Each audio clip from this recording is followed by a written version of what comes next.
España, reino de los océanos. La evolución del delta del Mediterráneo.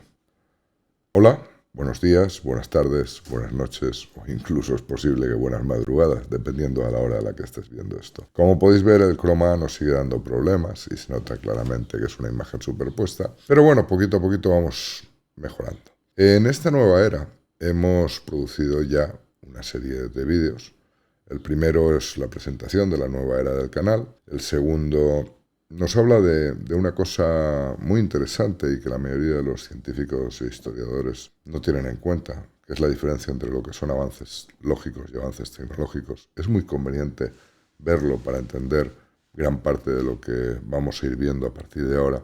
Y un vídeo en el que explicamos claramente el proceso de formación de esa tierra, que los griegos, después de Solón, hicieron que fuera llamada Atlántida, y que previamente los egipcios conocían como Hispania, lo que significaba el reino de los océanos. Pero que no sabemos cómo era llamada por otros pueblos, y también ignoramos cómo se llamaban ellos a sí mismos. Como soy un vídeo muy largo, de más de 2 horas de duración, pese a que originalmente tenía más de 4, hicimos un pequeño resumen de en torno a 10, 15 minutos, 12 creo que es en total, para que resultara más sencillo ver si os interesaba ver las 2 horas completas. Bueno, en este vídeo vamos a intentar explicar cómo evoluciona ese delta, en principio una masa de tierra salinizada, hasta albergar vida y una civilización.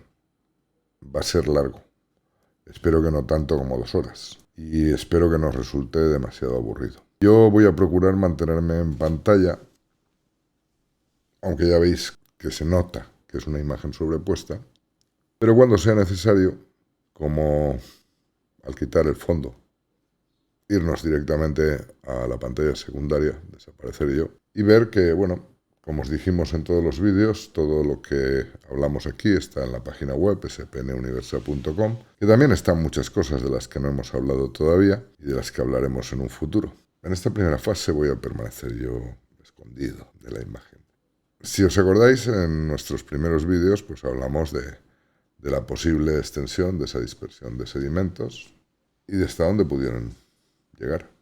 No decimos que todo esto fuera el delta del Mediterráneo, aunque pudo llegar a serlo porque realmente no sabemos la cantidad de sedimentos que salieron fuera del Mediterráneo por el proceso de la inundación zancliense, tal y como explicamos. Esto hay que estudiarlo, sencillamente. El hecho cierto es que salieron sedimentos, las leyes de la física dicen esto y eso es algo que no se puede ignorar. También vimos cómo son los deltas. Esto es la imagen del delta del río Lena en Siberia. Y bueno, y la gran cantidad de masas de agua que tiene y la gran cantidad de canales que obligan a cualquiera que pueble este delta pues a aprender a desarrollar la navegación desde épocas muy tempranas. También vimos los volcanes de fango que actualmente hay en el fondo de lo que podríamos decir Bahía de Cádiz, la zona atlántica del estrecho, y lo altos que llegan a ser, pese a que el lodo que vierten se diluye con el agua que tienen alrededor. Esto sería lo que se vería desde las orillas del delta. Una cantidad de arena acumulada y el agua, nada más. Muy pronto, en el momento que ocurrieran las primeras tormentas, llegarían restos a la playa. Algas, las hemos visto todos los que veraneamos en el mar o vivimos cerca del mar. No es nada nuevo. De hecho, es más común esta imagen después de una tormenta. Toda la costa recubierta de restos de algas. Que toda esta materia vegetal pues sencillamente se acaba pudriendo y aportando a la tierra capa de tierra vegetal. También es común ver esta imagen, según el sitio donde estés, diferentes tipos de algas y algunas aves. En este caso esta es una ave terrestre, no es una ave marina, es una garceta. Pero las aves, los cangrejos. Los cangrejos son de los primeros habitantes de esos deltas. ¿Por qué? Porque se alimentan de los restos orgánicos que alcanzan esas playas. Y como os decía, las aves marinas. Las aves marinas pueblan y colonizan esas tierras vírgenes aparecidas en el mar y rápidamente hacen sus nidos y ponen sus huevos. Todos esos restos, igual que las tortugas, que también son animales que colonizan rápidamente las masas de tierra, que tienen playas para plantar sus huevos de los que salen estas adorables crías de tortuguita.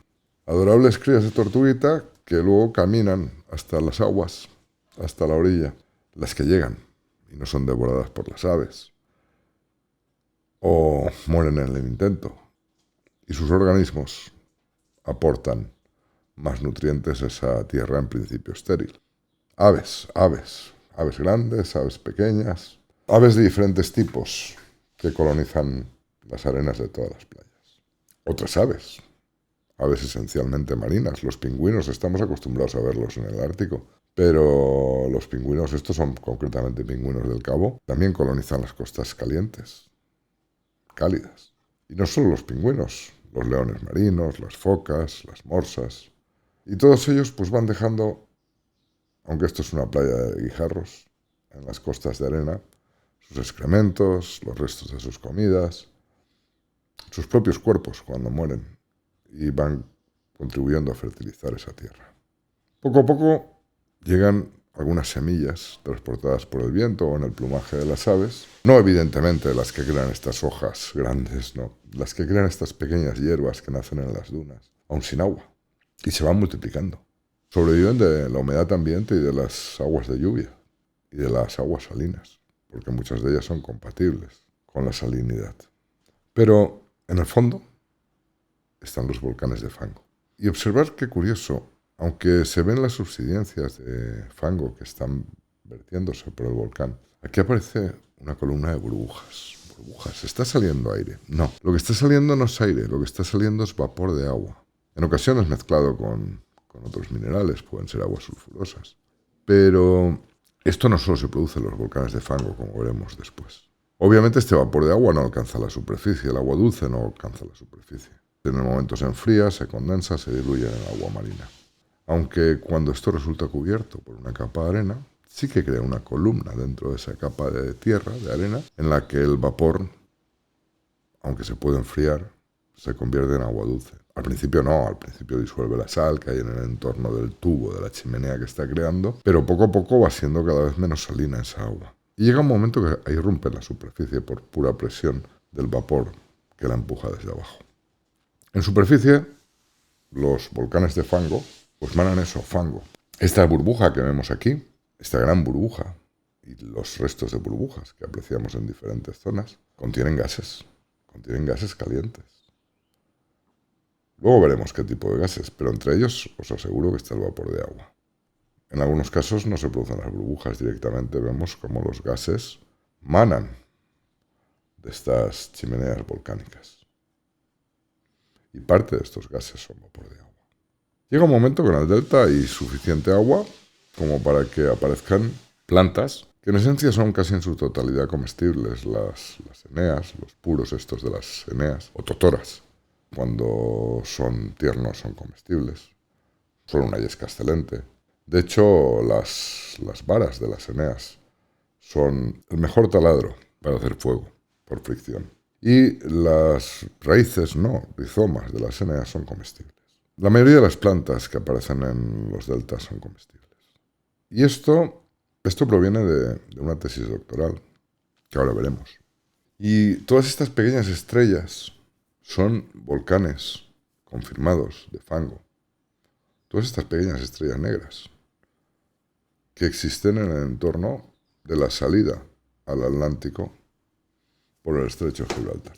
Pero fijaros también en estas grietas marcadas, que son fallas por las que se producen contacto del manto fundido de la lava con el agua del mar. Y si uno hace contactar agua de mar con lava candente, evidentemente el agua se evapora. Y ese vapor sube a la superficie. No, obviamente, si hay agua sobre él, se enfría, se condensa y se mezcla con esa agua. Pero cuando esto está enterrado bajo una capa de sedimentos, pues como hemos dicho, produce una chimenea. La misma presión del vapor que se va generando bajo empuja hacia arriba el agua que ya se ha convertido en líquida por condensación y acaba irrumpiendo en la superficie. Pura física. Y ahora vamos a irnos a una tesis doctoral. La de Deep Submarine Volcanoes, volcanes submarinos profundos, Two Geodynamic Settings, Canary Basin and Gulf of Cádiz, el fondo de Canarias y el Golfo de Cádiz. Morfología y estructura superficial, de Olga Sánchez Guillamón, del 2019. Es una gran tesis, no voy a dedicar muchísimo tiempo a estar leyéndola y enseñándola, porque la abundancia de datos científicos la puede hacer pesada de leer y de entender. Pero a todo aquel que esté realmente interesado en el tema se la recomiendo mucho. La tesis en sí es, ya os lo he dicho, es magnífica, y de ella quiero irme a dos citas en especial, aparte de algunos datos que os voy a enseñar, como la imagen esa de antes de la cantidad de volcanes submarinos que hay. Hot vents. Esto más bien son chimeneas calientes. Y dentro de estos hot vents, concretamente lo voy a ampliar para que lo podáis leer vosotros mismos, hot vents, las aguas a contacto con las cámaras de magma y las rocas volcánicas calientes producen gases asociados con el magma, siendo los más comunes el CO2, el H2O, es decir, el vapor de agua, el CO, el SO2, el S2, el azufre y el H2S, y ocasionalmente CH4, especialmente en procesos de serpentinización. Esto empieza a ser una terminología complicada. Lo importante aquí es que dejan salir H2O, agua, vapor de agua. Eso ocurre en los volcanes, pero también ocurre en esas grietas que hemos visto, en las que el magma aflora a la superficie, creando una dorsal, donde se produce la separación de dos placas y que genera los vulcanismos y los terremotos. Cuando esta cantidad de magma es muy grande, se produce un volcán. Bien, teniendo esto en cuenta, esta imagen es más reciente que la del estudio hecho por Olga, y aquí vemos los volcanes, los diferentes volcanes agrupados por grupos morfométricos, es decir, por sus formas y alturas, dimensiones. Los que han sido detectados por infrarrojos, de lo calientes que están, y los que se suponían volcanes y han sido descartados. Por lo tanto, solo debemos de fijarnos en las estrellitas coloreadas. En algunos casos vamos a ver dos estrellitas coloreadas próximas, o más. Esto es posible que hayan varios volcanes o que todas provengan del mismo volcán y lo que exista sea una coincidencia en la ubicación. Pero como mínimo, pues aquí vemos uno que está numerado con el número 74. Y si seguimos explorando el mapa, pues vamos a ver numeraciones del 44, del 50, del 11, del 69, del 71, del 77... He dicho el 1, ¿verdad? El 2, el 3, el 4, los tenemos aquí, están numerados todos. Y aquí abajo vemos un cuadro en el que aparecen los que se consideraban volcanes, las estrellitas blancas, y actualmente consideran que no están, que no son o no tienen actividad. En total en la zona hay del orden de unos 77, 78 volcanes.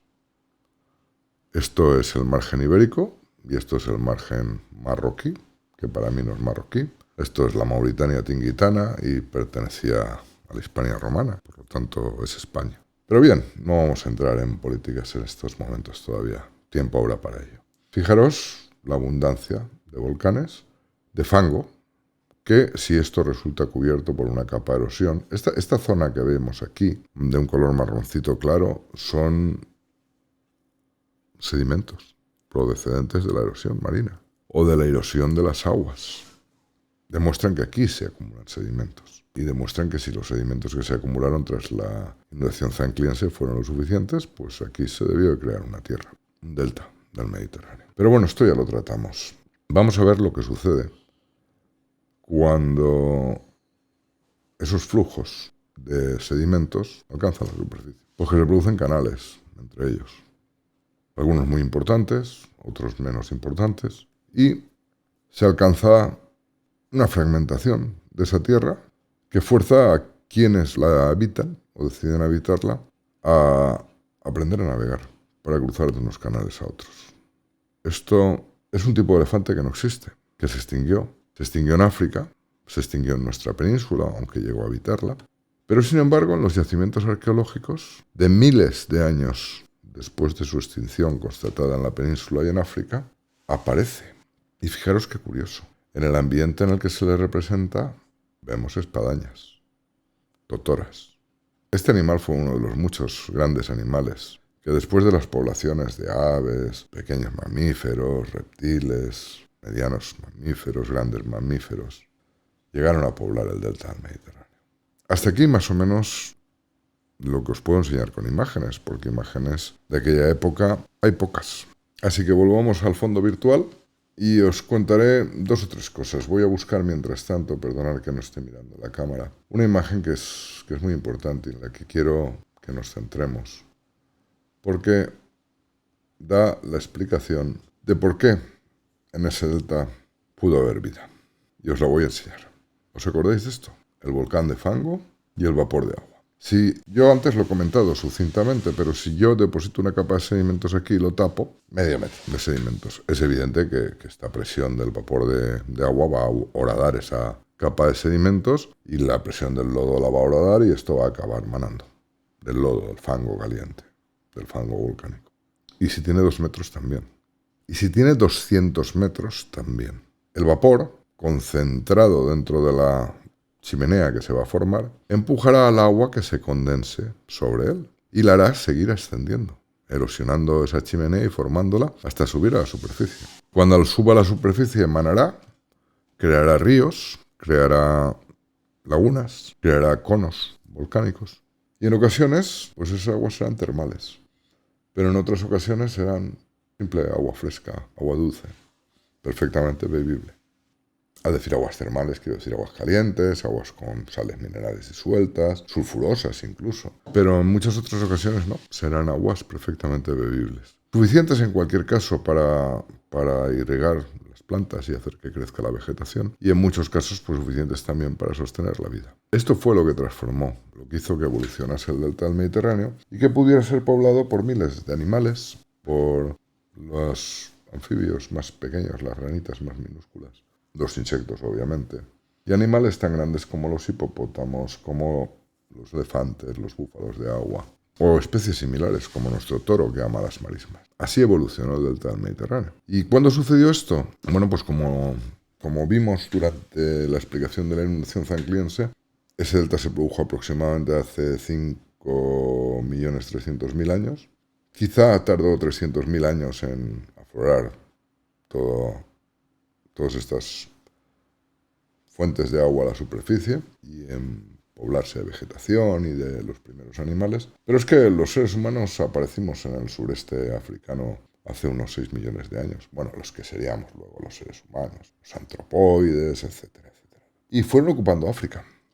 Fueron ocupando África hasta que llegaron a la costa norteafricana y pasaron a nuestra península. Pasaron a nuestra península a través de un estrecho de Gibraltar, como ya explicamos, que no era cruzable por unas personas que no conocían la navegación. Sencillamente. ¿Cómo cruzaron? Porque ahí había un delta. Está la evidencia física, ya lo hemos comentado, de los bifaces, de la cultura chelense, la industria lítica número 2, y está la evidencia de restos animales. El más escandaloso es el de Elephas antiquus, los colmillos de elefante, que si nadie sabe nada de talla, pues no sabrá que no se talla igual. Y no se obtienen los mismos resultados con colmillos tiernos de animales recientemente cazados, o de marfil que ya ha ido desecándose durante cientos o miles de años y está medio fosilizado. El tipo de talla que se hace y los resultados son bastante diferentes. Y sin embargo nos encontramos en armas ibéricas y en aditamentos, en joyería, adornos. Nos encontramos marfil de Elephas antiquus en nuestra península, que está tallado como si fuera tierno 30.000 años después de que ese elefante se haya extinguido en nuestra península y en África. Sin embargo, si ese delta del Mediterráneo permaneció hasta el maremoto, producido sobre el 1500 a.C., se explica todo ese marfil. Y habrá quien diga golondrina no hace verano. Podría haber otras explicaciones, ¿cierto? Pero es que no hablamos solo del marfil. Como ya comentamos, hablamos de muchas especies de animales africanos que aparecen en nuestra península y que no sufren una evolución diferente a la que sufren en África. Esto, según la teoría de la evolución de Darwin, es imposible. Cuando una población se aísla de otras, esa población evoluciona de forma independiente. Se ve con los pinzones de las Galápagos y se debería ver con los animales africanos en nuestra península. Y sin embargo, los restos que se encuentran en las excavaciones arqueológicas son plenamente coincidentes con los restos que se encuentran en las excavaciones arqueológicas africanas. No hay una evolución diferenciada. Esto ya de por sí debería ser una gran señal de aviso. No hay una explicación salvo el delta del Mediterráneo. Esto confirma que el delta del Mediterráneo existió, confirma que el delta del Mediterráneo fue poblado por diversos animales que transicionaban a través de él entre África y la península hasta 1500 años antes de Cristo, siempre y cuando existieran y no se hubieran extinguido en los dos lados y en el delta. Y en el próximo vídeo hablaremos de la población de ese delta, de la población humana. Y de algo que ya hemos apuntado, cómo necesariamente desarrollan las técnicas de navegación y qué técnicas de navegación desarrollaron primero. Y también hablaremos de por qué acceden a la península. Sé que os dejo con ganas de más, pero os he prometido intentar hacer este vídeo corto, para no tener que volver a hacer yo luego un resumen de todo ello. Así que me voy a despedir y espero que en 1 o 2 semanas poder ofreceros otro vídeo explicando la población humana del delta del Mediterráneo y la evolución de los humanos en ese delta, humanoides, antropoides, como lo queramos llamar. Hasta la próxima.